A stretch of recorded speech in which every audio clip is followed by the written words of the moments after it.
Hello and welcome to another Demon212 PC review. Today I'm going to be taking a look at Sonic Generations, which if you've never played it before, it's a Sonic game. I know, shocker, it's not as if the name or the picture of two Sonics tells you that. Anyway, it's a platformer because that's what a Sonic game is, but it's both types.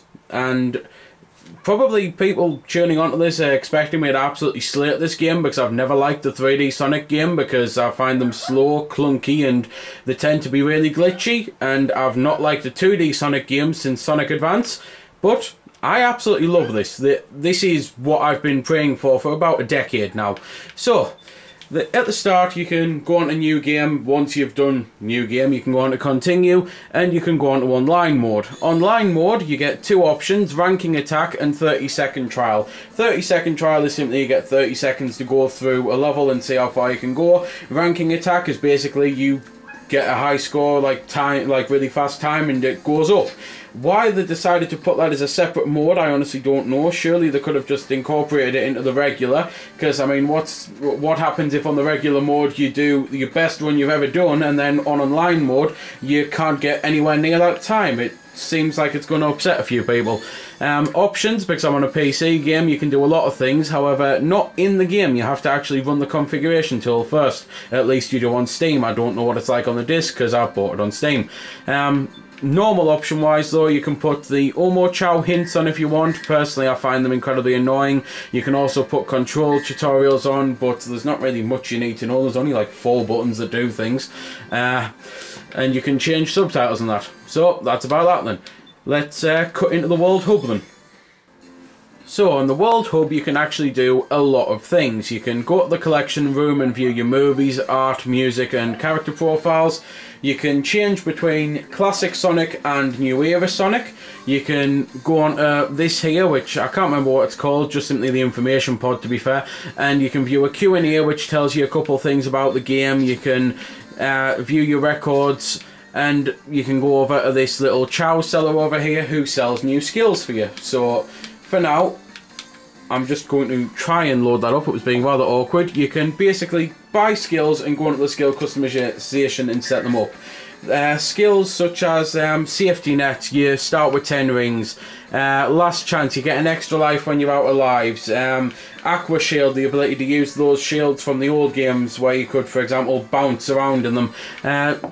Regular shields as well. Blast off, which press X when go appears to get a free boost start. Speed up, obviously that increases your speed, and you can then go into the skill customization over here and add them all together into a set and make different sets. Or if you don't want to use them, you don't have to, and you can play the game, well, as I say, without them. I'm going to obviously show off pretty much as I can with this, meaning I'll show off obviously a classic Sonic, regular Sonic, boss battle and the challenges as well. So for now I'm just going to go into classic Green Hill, which at the end of the day, can you get more classic than Green Hill? Yes, because you can go into the music and you can have Green Hill's original music, or you can reset it to the default. So for now I'll suppose I'll have default so you can at least listen to it. So, gameplay wise, if you never played a Sonic game, the whole point is in the classic Sonic you go left to right, right to left, get the end of a level, and, well, do it all again. You've got rings, which you're probably seeing flying all over the place, and rings are basically your energy meter. For example, if you have 100 rings and you get hit, you lose your rings, and if you get hit again, you die. To be fair on this, you do actually have a bit of a safety net in place. I never seem to lose all of my rings when I have an exorbitant high amount, which is kind of good because the game can be hard, but it's also a little annoying because I remember the original Sonics where it was a case of that's it, you had 2 hits and you were dead, or as many hits as many rings you had technically. But you've just saw there I had 8 left over when they fell out of us. Being a platformer like this, you might think, with all the breakneck speed, how do you sit around and enjoy the atmosphere? Well, that's because they've actually added in a lot of stuff to this now. There's all sorts of multiple paths, which have always been in a Sonic game really, in the old ones, but now there's red rings that you have to collect, and you do actually want to collect them to unlock stuff, and being able to find all of them will take multiple playthroughs of a level, and you will have to try and find every single path to be able to get them. Graphically, as you can probably see already, the game looks fantastic. There are a couple problems with slowdown in levels. This isn't a PC hardware thing, this is the game's engine thing. It's happening on the consoles, it's happening on PCs. If you don't believe me, set your PC to the lowest specified requirements, really, like 1024 by 768 resolution, and switch everything off and you'll still get the slowdown. It's something that hopefully Sega will patch, and maybe that's why the 3DS version of the game isn't out for another month, because hopefully they're fixing the problem. But that's pretty much everything I can say about 2D Sonic. You've then got 3D Sonic, which on this, as I said at the start of the game, the review, I have never liked a 3D Sonic, and the reason is many things. This homing attack, I've never liked it because it's usually glitchy. The amount of times I would home onto an enemy only to instead fly off course. I mean, the enemy could be forward, I'd be holding forward, I'd push E at the right time, yet I'd fly off left and die. I've not had that happen on this game. They've fixed that. I'm absolutely ecstatic that they fixed it, because as I see it, that is one of the biggest glitches as to why I hated it. There's then this little boost meter. I've never thought 3D Sonics were actually fast enough, so being able to hold down the X button to boost gives you the speed of a 2D Sonic on a 3D platform. It works so well, it's unbelievable. Don't get me wrong, this game isn't perfect, but considering how bad some Sonic games have been recently, this is a large amount of steps on the way to getting to perfect. It's the type of thing that I imagine Sonic Generations 2, please let there be a Generations 2, could actually therefore be perfect, because all it needs is a couple tweaks with things like the frame rate issues, as I see it, and little bits and bobs here and there where it's just not as polished as you'd like it to be. Don't get me wrong, it's not particularly anything game ruining or like that, but there are a couple times where I have boosted and I've held right and I didn't realise that my character was facing left, so I've boosted off. So a better indication of what direction my character's facing would be appreciated, because that's not really my fault or the game's fault. It's just I've not noticed I was actually facing left whilst holding right, and it's because I was in the middle of a spin. As you might have noticed just now, I've just been performing tricks in the air. It's something you can do on the 3D Sonic sections, but not the 2D Sonic sections. They're quite cool to do and they look impressive, but it's the type of thing that if you forget to use them, don't really worry about it.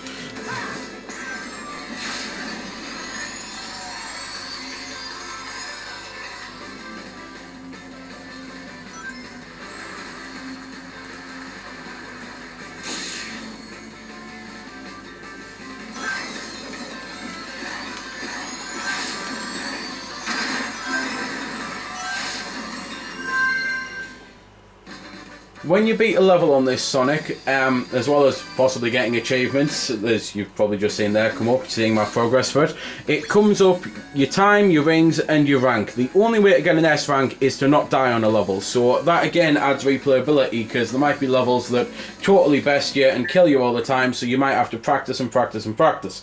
I'm now going to show off one of those challenges, and then I'll probably finish with the boss, because there's not really much left I can say about the game other than continue to rave about how it's so nice to have a Sonic game that doesn't suck. It's been a long time, it really has, and I'm glad that it's finally came. Upon beating the challenges though, and I've obviously not went to the right one, so I'll have to show that before showing into the boss, you get a little bell that appears, and the bell again unlocks stuff. Basically, for example, when I knocked one earlier, a music note fell out of it and I had to actually chase the music note to unlock some artwork. So this is that little bell here, and there you go, I've knocked it out again, and I've got to chase a music note, caught it, and I got a Splash Hill Zone song, which is cool. And it turns out I did go to the right place with the other location, I was just the wrong Sonic, because as you might have just noticed there, when I've changed, the bell's gone and the challenges have changed. So I'll show one that's actually going to be decent looking off, and that's probably the Knuckles challenges, because basically Knuckles has to, well, this one here, horde of enemies, a horde of giant enemies will try to interfere with your race with Knuckles. So simply I have to race them. One of the other Knuckle ones though, which is the one I thought I was putting on, you basically have to move around and symbols appear and you've got to use Knuckles to dig for treasure. You don't get a player's Knuckles, you just have to push Y and Knuckles will then dig for treasure, and you've got to collect the required coins and make it to the end of the level. And you get ranked with a time. I mean, for example, you're probably seeing at the top of the screen there, I've got to do this in 1 minute and 20 to be able to get an S rank.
So that was the challenge, and that was also very unelegant footage of me trying to beat the challenge. I thought it was hard trying to discover which direction you were facing without a camera in the way. It's even harder with a camera in the way.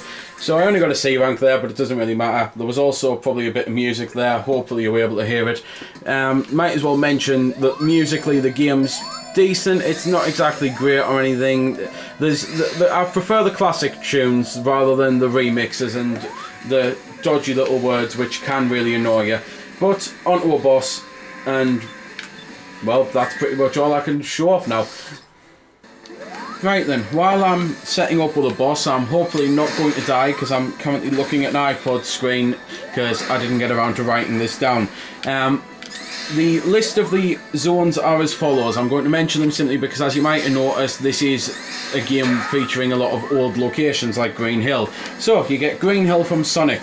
You get Chemical Plant from Sonic 2, you get the Sky Sanctuary from Sonic and Knuckles, you get the Speed Highway from Sonic Adventure, you get the City Escape from Sonic Adventure 2, the Seaside Hill from Sonic Heroes, you get Crisis City from Sonic the Hedgehog, released in 2006. I can't remember what it's called, but to be fair, if the Wikipedia article calls it that, it's probably that as well. Again, I should have just wrote this down on a piece of paper, but I didn't get around to it.